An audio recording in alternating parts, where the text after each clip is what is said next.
पर सभा में अनेक देशों के राजा महाराजा एवं राजकुमार पधारे हुए थे। एक ओर श्री कृष्ण अपने बड़े भाई बलराम तथा गणमान्य यदुवंशियों के साथ विराजमान थे। वहां वे ब्राह्मणों की पंक्ति में जाकर बैठ गए। कुछ ही देर में राजकुमारी द्रौपदी हाथ में वरमाला लिए अपने भाई धृष्टद्युम्न के साथ उस सभा में पहुंची। धृष्टद्युम्न ने सभा को संबोधित करते हुए कहा, हे विभिन्न देश से पधारे राजा महाराजाओं एवं अन्य गणमान्य जनों, इस मंडप में बने स्तंभ के ऊपर बने हुए उस घूमते हुए यंत्र पर ध्यान दीजिए। उस यंत्र में एक मछली लटकी हुई है तथा यंत्र के साथ घूम रही है। आपको स्तंभ के नीचे रखे हुए तैलपात्र में मछली के प्रतिबिंब को देखते हुए बाण चलाकर मछली की आंख को निशाना बनाना है। मछली की आंख में सफल निशाना लगाने वाले से मेरी बहन द्रौपदी का विवाह होगा। एक के बाद एक सभी राजा महाराजा एवं राजकुमारों ने मछली पर निशाना साधने का प्रयास किया, किंतु सफलता हाथ न लगी और वे कांतिहीन होकर अपने स्थान में लौट आए। इन असफल लोगों में जरासंध, शल्य, शिशुपाल तथा दुर्योधन, दुशासन आदि कौरव भी सम्मिलित थे। कौरवों के असफल होने पर दुर्योधन के परम मित्र कर्ण ने मछली को निशाना बनाने के लिए धनुष उठाया, किंतु उन्हें देखकर द्रौपदी बोल उठी, ये सूतपुत्र है, इसलिए मैं इसका वरण नहीं कर सकती। द्रौपदी के वचनों को सुनकर कर्ण ने लज्जित होकर धनुष बाण रख दिया। उसके पश्चात ब्राह्मणों की पंक्ति से उठकर अर्जुन ने निशाना लगाने के लिए धनुष उठा लिया। एक ब्राह्मण को राजकुमारी के स्वयंवर के लिए उद्यत देख वहां उपस्थित जनों को अत्यंत आश्चर्य हुआ, किंतु ब्राह्मणों के क्षत्रियों से अधिक श्रेष्ठ होने के कारण से उन्हें कोई रोक न सका। अर्जुन ने तैलपात्र में मछली के प्रतिबिंब को देखते हुए एक ही बाण से मछली की आंख को भेद दिया। द्रौपदी ने आगे बढ़कर अर्जुन के गले में वरमाला डाल दिया। एक ब्राह्मण के गले में द्रौपदी को वरमाला डालते देख समस्त क्षत्रिय राजा महाराजा एवं राजकुमारों ने क्रोधित होकर अर्जुन पर आक्रमण कर दिया। अर्जुन की सहायता के लिए शेष पांडव भी आ गए और पांडवों तथा क्षत्रिय राजाओं में घमासान युद्ध होने लगा। श्री कृष्ण ने अर्जुन को पहले ही पहचान लिया था, इसलिए उन्होंने बीच बचाव करके युद्ध को शांत करा दिया। दुर्योधन ने भी अनुमान लगा लिया कि निशाना लगाने वाला अर्जुन ही रहा होगा और उसका साथ देने वाले शेष पांडव रहे होंगे। वारनावत के लाक्षागृह से पांडवों के बच निकलने पर उसे अत्यंत आश्चर्य होने लगा। पांडव द्रौपदी को साथ लेकर वहां पहुंचे जहां वे अपनी माता कुंती के साथ निवास कर रहे थे। द्वार से ही अर्जुन ने पुकारकर अपनी माता से कहा, माते, आज हम लोग आपके लिए एक अद्भुत भिक्षा लेकर आए हैं। उस पर कुंती ने भीतर से ही कहा, पुत्रों, तुम लोग आपस में मिल बांट उसका उपभोग कर लो।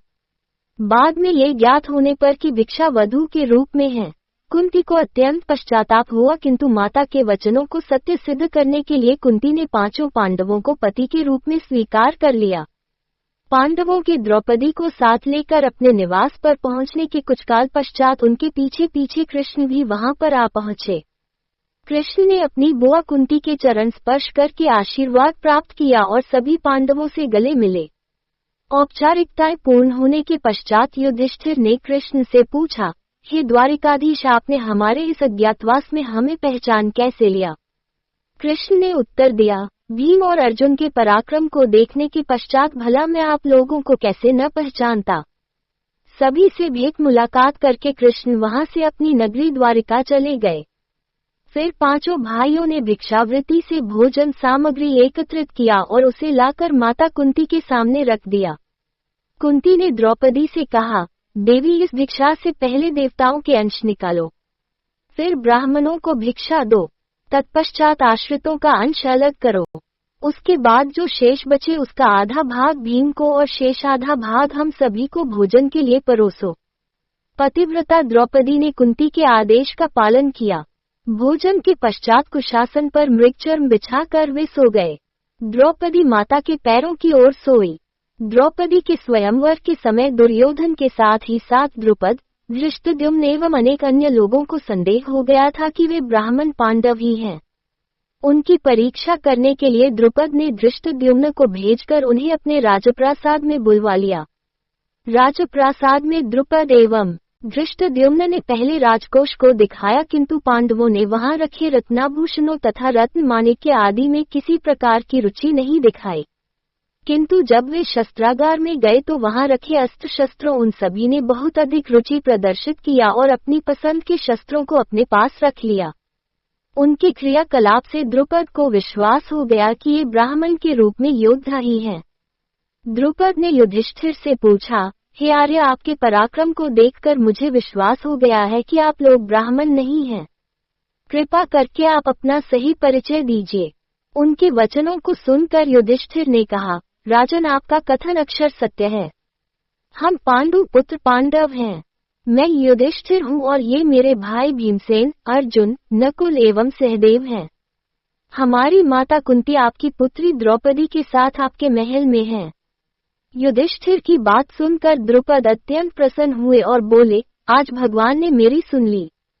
मैं चाहता था कि मेरी पुत्री का विवाह पांडु के पराक्रमी पुत्र अर्जुन के साथ ही हो। मैं आज ही अर्जुन और द्रौपदी के विधिवत विवाह का प्रबंध करता हूँ। इस पर युधिष्ठिर ने कहा, राजन, द्रौपदी का विवाह तो हम पांचों भाइयों के साथ होना है। ये सुनकर द्रुपद आश्चर्यचकित हो गए और बोले, ये कैसे संभव है? एक पुरुष की अनेक पत्नियां अवश्य हो सकती हैं, किंतु एक स्त्री के 5 पति हो ऐसा तो न कभी देखा गया है और न सुना ही गया है।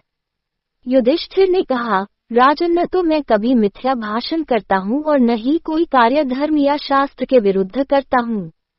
हमारी माता ने हम सभी भाइयों को द्रौपदी का उपभोग करने का आदेश दिया है और मैं माता की आज्ञा की अवहेलना कदापि नहीं कर सकता। इसी समय वहां पर वेदव्यास जी पधारे और उन्होंने द्रुपद को द्रौपदी के पूर्व जन्म में तपस्या से प्रसन्न होकर शंकर भगवान के द्वारा 5 पराक्रमी पति प्राप्त करने के वर देने की बात बताई।